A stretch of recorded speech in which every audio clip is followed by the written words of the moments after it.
Assalamualaikum warahmatullahi wabarakatuh. Apa kabar Sobat Syafiq di rumah? Atau mungkin di tempat kerja, atau mungkin lagi di jalan. Semoga kabarnya baik-baik dan kembali lagi bersama saya Ave di Syafiq Weekly Cast.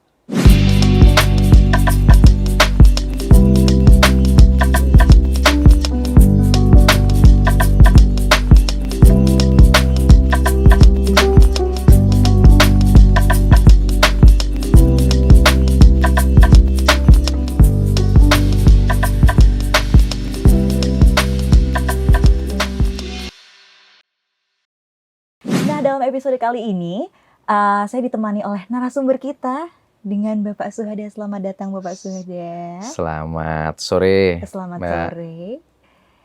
Iya, jadi narasumber kita kali ini beliau adalah salah satu dosen mata kuliah apa nih Pak? Dosen jurusan apa? Saya di Prodi Manajemen. Prodi Manajemen di mata kuliah di Universitas Nahdlatul Ulama. Mata kuliah yang saya ampu biasanya adalah project management untuk anak-anak IT, kemudian sistem informasi manajemen untuk anak-anak manajemen, kemudian communication skill, ada juga yang semacam creating business lah kira-kira gitu. Wah, the list goes on. Selain jadi dosen, kesibukannya ada lagi tuh sepertinya. Ya, running business lah. Running business, one of it. Selain itu? Ada lagi?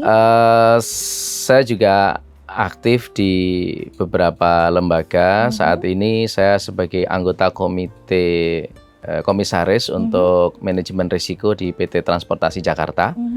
Salah satu BUMD di DKI yang mengelola transportasi publik.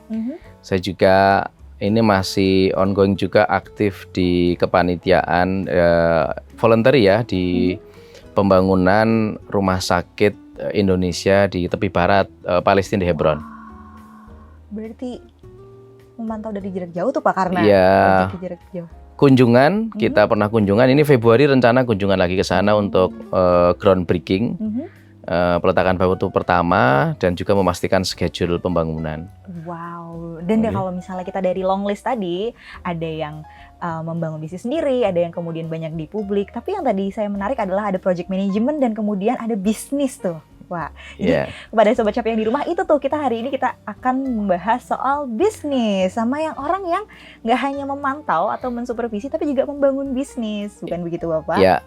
Nah, kalau misalnya kita ngomongin bisnis, Sobat Syafiq, salah satu topik yang pertama terlintas mungkin dari awal, kita biasanya orang suka bilang punya modal gitu, dan sangat lekat ketika ngomongin modal tuh uang gitu. Tapi apakah modal tuh hanya uang aja Pak? Exactly. Begini,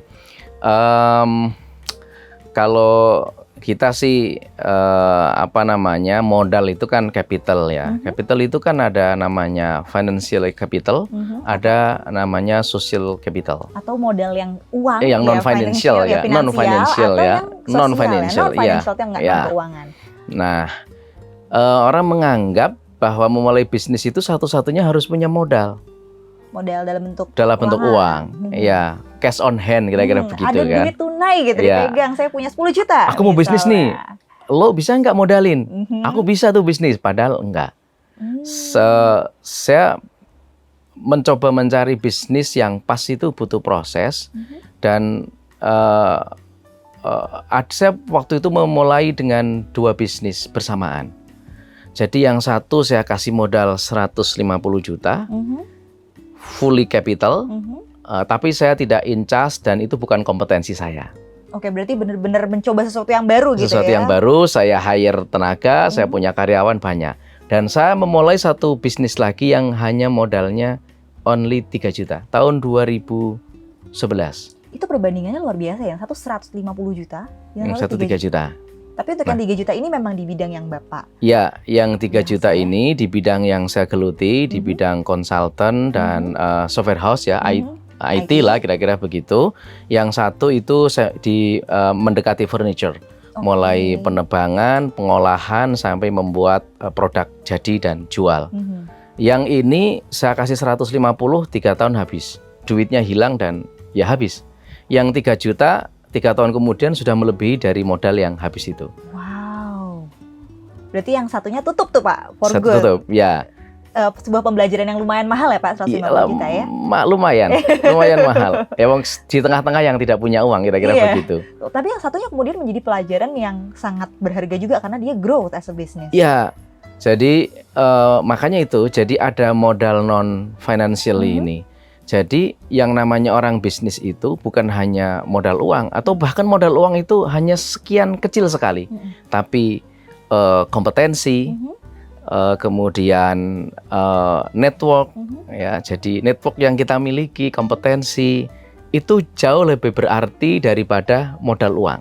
Oh, I see. Berarti kalau misalnya ada orang yang bilang, saya cuma punya duit modal, ketika mereka bilang saya cuma punya modal seadanya, Iya. cuma punya duit seadanya, Iya. berarti supaya itu bisa berkembang menjadi bisnis yang baik, Iya. berdasarkan pengalaman Bapak tuh other factors ya Pak malah. Iya, betul.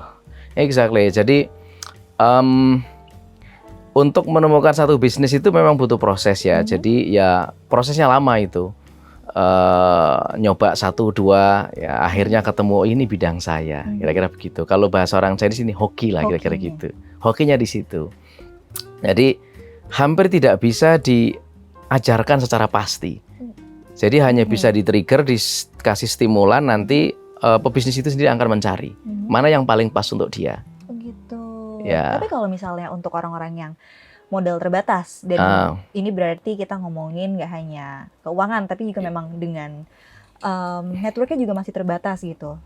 Realistically atau secara realistis, kira-kira bidang-bidang apa saja sih Pak yang bisa dicoba? Kayak saya pengen bikin bisnis tapi saya nggak tahu harus mulai dari mana atau bidang apa yang harus saya coba. Mulai dari yang paling mudah. Apa tuh? Mulai dari yang paling mudah.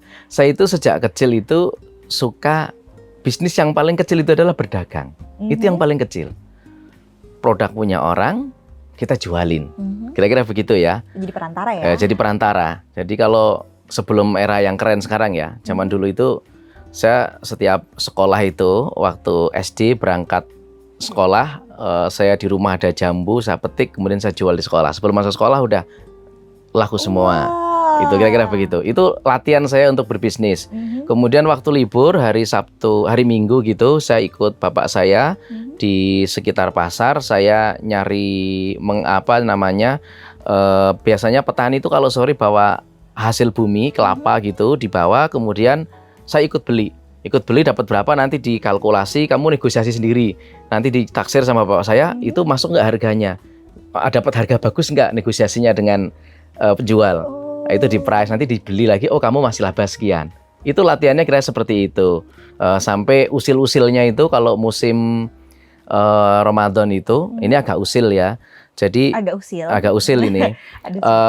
Saya biasanya punya teman yang suka bikin obat petasan itu, saya ngambil ke dia. Saya ngambil, kemudian saya nggak punya modal, ambil aja. Terus saya pekerjakan anak-anak kecil itu, bikin kayak pabrik gitu, baru saya jual. Itu berarti memang udah dari dulu ya Pak? Ya itu makanya latihan. Iya. Jadi nggak bisa bisnis itu ujuk-ujuk. Oke. Ya. Jadi emang kalau misalnya untuk Sobat Capit di rumah yang pengen bikin bisnis maunya langsung laba 100% gitu. Nggak bisa. Tetap harus latihan. Bikin startup yang nyaingin layanan aplikasi gitu Nggak Pak? bisa. Jadi bisnis yang terbang tiba-tiba akan jatuh tiba-tiba. Itu sudah hukum alam. Pasti ya? Pasti. Coba aja lihat startup digital yang tiba-tiba tumbuh langsung jatuh. Itu pasti seperti itu. Mereka tidak proses latihan, kemudian memahami behavior bisnisnya, kemudian risk mitigation-nya, itu kan mereka nggak paham.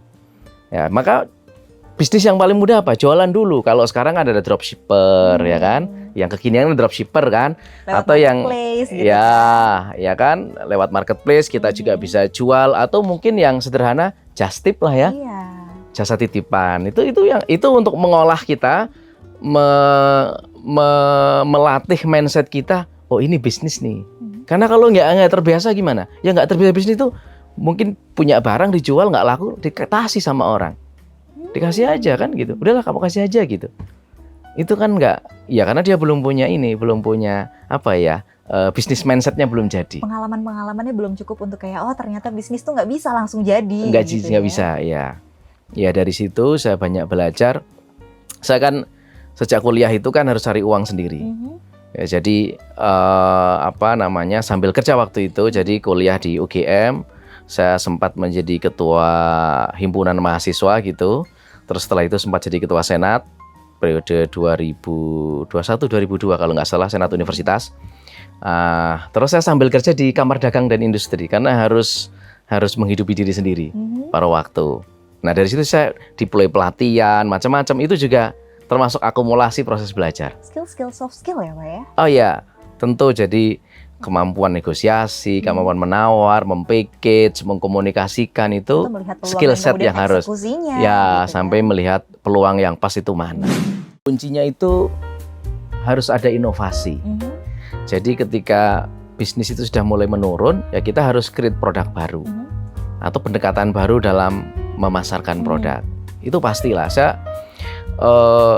Saya nggak cerita tadi ya, sebelum saya kuliah itu, saya menunggu keterima pengumuman di UGM itu, saya dulu bikin Salesforce, jualannya wajan. Wajan masak? Wajan buat goreng. Ya, jadi saya itu ngambil wajan itu dari Mas Pion.